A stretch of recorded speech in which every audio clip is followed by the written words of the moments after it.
everyone's always hot on Monday. Fire this guy, hate this team, I'm burning my jersey, I'm doing all this stuff. What are the things that we aren't giving enough love to? And I think there's this sort of renaissance of the running back spot that is so hot right now. And I want to put it into perspective.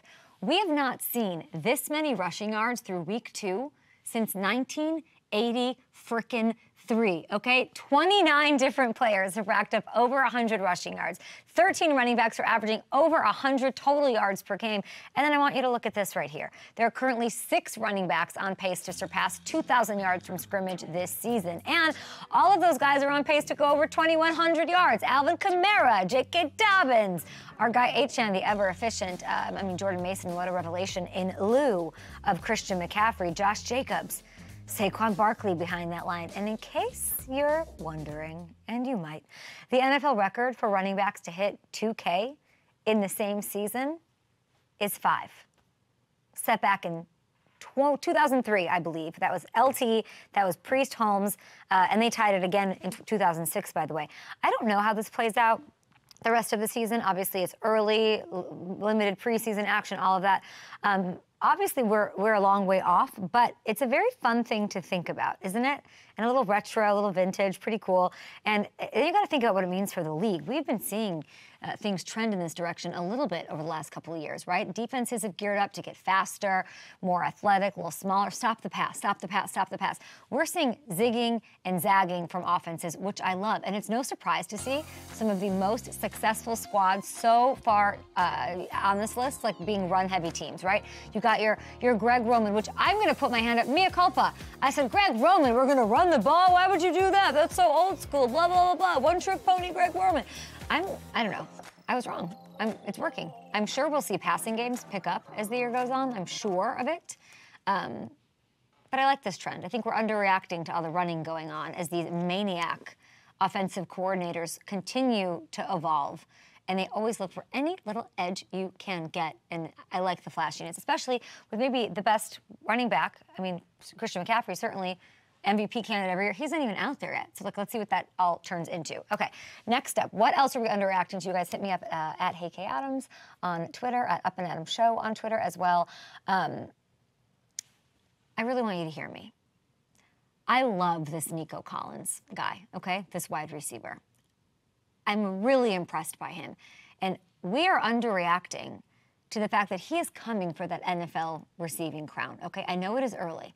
But look at this. He's not only the NFL's top receiver through week 2, he's got a big lead over the rest of the field right now. I think last year's breakout season was only the beginning because he looks better than ever right now. People thought Stephon Diggs and his presence, it's going to eat into his numbers. Is he the true number 1? What's going to happen? They paid him. No. Diggs being there makes Nico's case, Nico's ability, Nico's like not having attention from the defense is even better. It's making him a better, more productive player. And this dude gave us a moment on Sunday night we got to dig into because we're not talking about it enough. It was the stuff of legends. And it reminded me, I'm going to say it, it reminded me of his idol, Randy Moss, okay? He gets poked in the face, the disrespect. That's our friend of the show, Tyreek Stevenson. He gets flagged for retaliation, which is crazy. And then on the very next play, what? Beats the jam from Stevenson, makes the catch. Look at him go. And he just knives through the Bears defense. Goodbye, all the way into the end zone. That was the FU heard round the NFL world, okay? Then he, by the way, also friend of the show, tosses Jalen Johnson into the back of the end zone just for a FU. Like, that's what it is. It was beautifully cold-blooded. I liked the Bears in this one. I think that the Texans' defense is the best in the AFC. But Nico, that moment was like, what else do you need to want him to be the best receiver in the game? And by the way, he has now become the odds-on favorite to lead the league in receiving on the year over at FanDuel. Take a look at that over Justin Jefferson, over Tyreek, over Lamb, over everybody.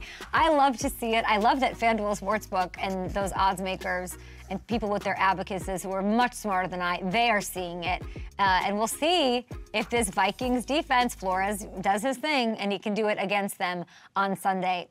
I don't think so. I think if you're focused on Diggs, Nico's going to eat, and that's what the beauty of this offense is. Caserio, we're looking at a Super Bowl team here with the Texans. And speaking of the Vikings, let's get to my last one here, as I'm just on a soapbox here, pontificating and giving out underreactions left and right. We are underreacting to Sir Brian Flores' defense and what they're doing right now. I tweeted about it. He really gives Shanahan some fits, right? They're the #3 ranked scoring defense in the league right now after what they did to the Niners. And this is a unit that leads the entire NFL in sacks. And the craziest thing about it is that they lost Danielle Hunter. This is after Danielle Hunter. How are you doing this, you magician? Brian, what are you doing? They have 11 sacks on the year, 4 coming from Pat Jones, who's underrated, underappreciated, and underreacted to from this season.